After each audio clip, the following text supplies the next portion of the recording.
Thanks, Niels. So why global leadership? Well, I can read this. It's the capacity to explain what it is. It's the capacity to lead and support oneself, others, organizations, communities, and complex systems in ways that enhance the well-being of communities and the planet, both today and the future. And what that all, in simpler words, is about is connecting leadership to a broader orientation to leading your capacities, your teams, your organizations to address usually intercultural, diverse related issues, and as well what we call wicked issues. So wicked issues being, if we think about the United Nations SDGs, there are 17. We can focus on gender in a global context. We can focus on peace in a global context. And the way we encourage students to go about their studies is to ground a global understanding within a particular geographical or social or political context.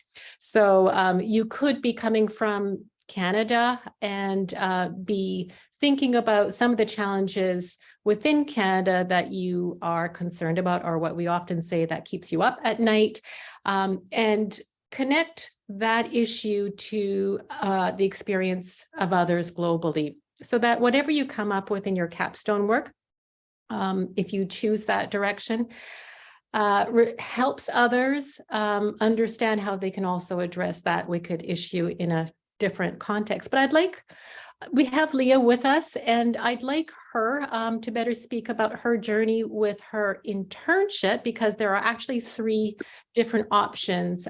There is the capstone, the internship, and the possibility of going abroad to take 2 courses instead. So Leah, if I could invite you again to talk about your experience with your internship and any highlights you have that you'd like to share. Yeah, thank you very much. I took the internship, and I should proudly say that I was actually the pioneer in this journey for the internship. It was quite an eye-opening experience for me, because my concern first was, how do I get to plug into a new market, having come from Kenya, being my home country, and now I want to intern in a very different kind of market. But that having been said, first of all, I will also thank the Muggle group as a whole. You came in very handy, Wanda, and your team, and you're able to guide us through it. It was an interesting internship. I did intern within the healthcare world. I interned with an institution that deals with people that live with autism. And I interned as a research, basically as a research analyst. And I did carry out for them an organizational research about the unplanned changes in organizations and how that affects us. It was an interesting journey, so to say, and also thanks to my supervisor during that period. So what I would say is, for anyone who will be willing to take the internship, 1, you should start scouting for these internships early enough. And number 2, you have to be creative, like outside the box. What do I mean? For me, I had to approach the employer where I was working then and give them a proposal for my internship. So I did not just go through the regular application when people advertise for internships within the organizations. I went and approached them and told them, this is my value proposition for you. If you give me the chance to intern with you, then this is what I'm going to deliver to you. And that's what I did. And I was able to intern with them and give them a research that they're going actually to implement for their policy formulation within the organization. And I would say it was really a very good experience for me. Wonderful. Thank you, Leah. And what I can add to that is, I'm aware that Leah's internship work and the report that she produced was built on stellar research, and her organization was super thrilled with her work and support. And I just wanted to go back to the competencies that Niels had mentioned earlier. Actually, in global leadership, we have 9. So we've got, a few more. And so just very briefly, those are personal leadership working in a global context. And under that, there's self-reflective practice, resilience, adaptability, these kinds of things, but in a global context. Secondly, we have leading in a global complex context, and that has to do with general, specific, and general knowledge around culture, intercultural interaction, communication, intercultural group facilitation. And then thirdly, we have leading sustained change in complex environments. And what that includes is being very aware of the social conditions you're working in, the political and economic issues you are also seeking to address, and always thinking about the systems in which you're working. So those are organizational systems or larger planetary level, what we call in terms of planetary health-oriented issues. And so being able to lead in those complex environments. So I'm just wondering, since Leah, you've had the opportunity to dive deep into all these 9 competencies, and I kind of categorize them according to 3 broad categories. Which ones, I'm curious to, which ones did you feel were the most difficult for you to develop or grow into, and how have those competencies now helped you? Well, that's an interesting question. Thank you, Wanda. What I would say is that all the competencies in their own way were interesting to interact with, but adaptability, I don't want to say about the one that was difficult. Allow me to tweak your question and say about what that really worked for me to be able to, achieve what I achieved within that 14 months of the short version of the course. Adaptability is the one that I really applied to everything, and flexibility, because it was really important, and especially for people who the international students. You get that kind of a difference from the environment that you're used to the environment that you come to. And that is in everything from the physical environment itself to the way of learning. Some of us found it a bit different from the way we are used back home to do the learning or what we've done in the past. So adaptability and flexibility is what I want to champion for here for everybody. That really, really worked for me, and it is able to enable one to cut across board. Also, thinking about like internships, when you think about flexibility and adaptability, we are used to internships maybe during the undergraduate levels. So people were like in the first place, like my classmates who were wondering, how do you do internship when you have already been in the working, you have been working, so you're already in the work environment. How do you again go and intern? So adaptability and flexibility will really come in handy for someone to be able to wear that hat and be able to sail through Wanda. Oh, I'm really happy to hear that. Thank you. And Niels, you had up the slide, and I apologize for jumping around a little bit. You had up a slide there that showed us what the course structure would look like. Thank you. And here we have you join together, whether you're in the blended program or the on-campus program, you join together in the first course, which is the Foundations of Global Leadership. And then you join again together, but with those who are in the blended online and those who are on campus, as Leah was on campus, you'd only come together really during the residency. And then at some times in a hybrid fashion, we have been bringing students together, not for all classes, but on a weekly basis. Both blended and on campus do get to share in their learning journey, which we've been very happy to be able to pioneer in this program. We were actually the first program to have a hybrid at the university, and that was just based on circumstance with COVID times. So with that experience, though, as Neil said, I talk a little bit about, we are hoping to be able to continue that. And we are doing that right now as well. So you will see that students come together in their residency in 505, and then they branch off into different courses, whether that's the on-campus or blended. In most cases, this year, for a variety of reasons that have supported and created the conditions for this, we are actually bringing students together in a hybrid fashion. And then students go into their second residency in 612. So 610 is written there, but that's a little bit incorrect. It's just 612. And that is a 6-credit course. And then you do you have a choice of the 3 options, whether that's the capstone, the internship as Leah has completed, or the 2 courses. Right now, I'll just share, we do have our residency for the first year.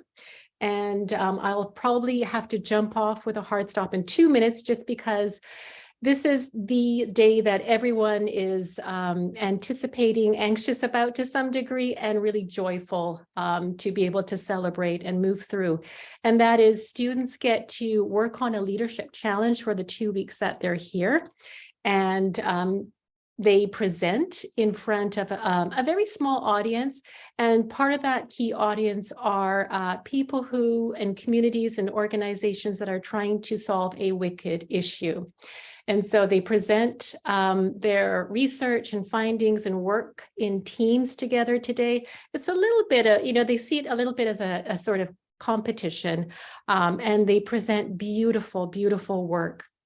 So Leah, if I can just bring you on one more time, if you don't mind, please, can you just tell us about this experience of the Leadership Challenge? Any, one highlight that you'd like to share? Thank you, Wanda. For me, that was really a global leadership challenge. Number 1, because we were dealing with global matters. Number 2, because the audience to whom we were presenting, whom I will call the clientele in this aspect, if you're looking at it on that course, was also a global one. And number 3, because my team was made of a global team. Everyone from a different nationality, a group of 6 of us, everybody coming from a very different background, both in terms of their experience, their profession, and the country of origin, and our cultures were different. So there was a lot of global richness being brought in that team. And as you say, it is like a competition of sorts to see who presents and how we're able to tackle issues.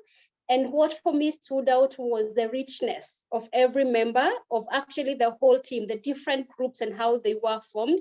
When it came to the presentation day, the presentations that came on board were like, these are actually things that are high level, that we actually, I was able to see how impactful the global leadership training is, because the kind of solutions that came at the front were actually global solutions.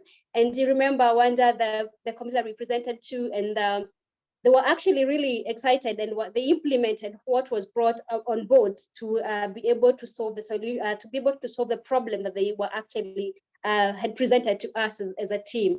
And for me, that experience also taught me how to be able to cut across board and deal with people from very different experiences, I would say. So for anyone actually looking to be maybe in government and policy influence areas, this is a very good challenge for them to be able to take. It is very enriching experience. Thank you, Leah, so much for putting into words much better than I could the experience. I just get to witness it, and it's really, for me, a huge joy. I just want to take 30 seconds to cover this slide right here, which is we do have one option. It's an elective course to go abroad. And I'm aware that many students do join the program, they do say this, just because of this one course. And it's, we are going to Ecuador again. This will be our 5th time. Last year we did India virtually. And it's just an opportunity to have rich experiences learning. And you can see from these pictures that we crossed many different geographical areas. Wicked problems are there in many different forms, and students get to witness and see and engage with others to learn a lot more.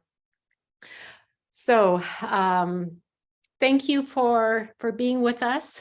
Thank you, Leah, for sharing so much of your experience and insight, and just a pleasure to hear your voice and see you again.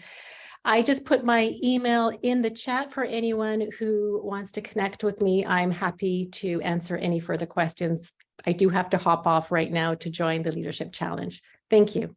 Thank you so much, Wanda, and thank you, Leah. That's been really, really helpful.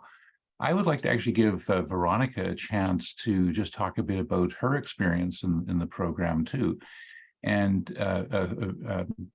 perhaps you could just talk a bit about, for just a few moments, about your capstone experience I know you did a leadership challenge in your first residency too. So dealing with a challenging problem for a nonprofit organization.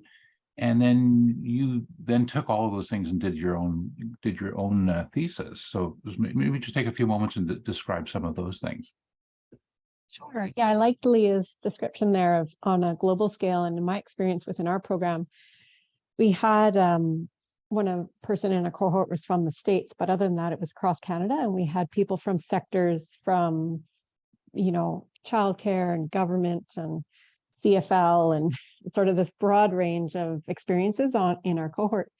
And I was surprised about how the first term was set up. It was really focused on personal growth for the first third, and then self in community, and then looking finally at self in systems. And so that progression of first internal reflection to outwards to community to larger systems really sets up the whole rest of the program. And for me, I decided to go the thesis route and did my thesis in disaster management around flood risk. And it was really, really rewarding. And one thing I did appreciate about being at Royal Roads is I was really supported in projects that I wanted to pursue in funding. So for example, I was successful with a MyTax Research Award, as well as a scholarship that ultimately supported my program almost in full. So we really appreciated that the university was supportive in those, in pursuing that kind of both financial support, and then also in tackling a pretty challenging issue around some flood risk in my own community, and how to work within different governments and agencies that address that flood risk. So yeah, it's been really, really rewarding. And past the program, I have to say, I'm still getting support in this post-program in publishing or speaking and conferences. So all around, it's just been an incredible experience that set me up for success beyond the program.